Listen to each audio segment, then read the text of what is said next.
कई बार इंसान अपना गुस्सा ज़ाहिर करने के लिए बोलता कम है और अपने एक्शंस, अपने रिएक्शंस के माध्यम से सामने वाले को समझाना चाहता है कि वो क्या सोच रहा है, उसके दिमाग में क्या चल रहा है।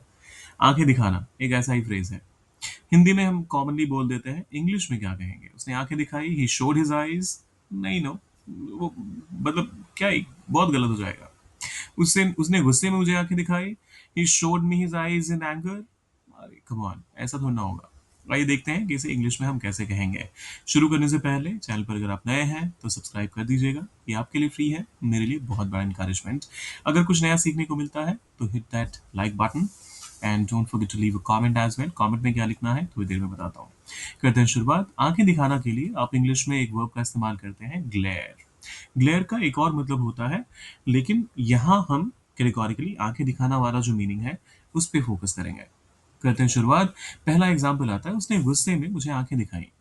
ही glared at me in anger. ये ध्यान दीजिएगा, ग्लेयर के साथ जैसे लुक के साथ आप एट का इस्तेमाल करते हैं, ग्लेयर के साथ भी एट का ही इस्तेमाल होता है।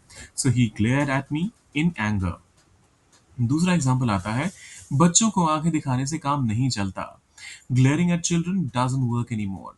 आजकल या फिर आजकल के ज़माने में, आजकल के दिनों में बच्चों को आंखें दिखाने से काम नहीं चलता है। Glaring at children doesn't work any more. तीसरा एग्जाम्पल कहता है, आंखें दिखाना बहादुरी नहीं होती। Glare is not a sign of courage. Glare is not a sign of courage. अब ये आखिरी वाला ग्लेयर का इस्तेमाल करना है इसको ट्रांसलेट। उसने फिर से मुझे आंखें दिखाई। इसको कैसे कीजिएगा ट्रांसलेट? सोचिए ज़रा, डालिए उसे कमेंट बॉक्स में। और जाने से पहले क्या करना है, सब्सक्राइब, लाइक और शेयर करके जाइएगा। मिलते हैं जल्दी।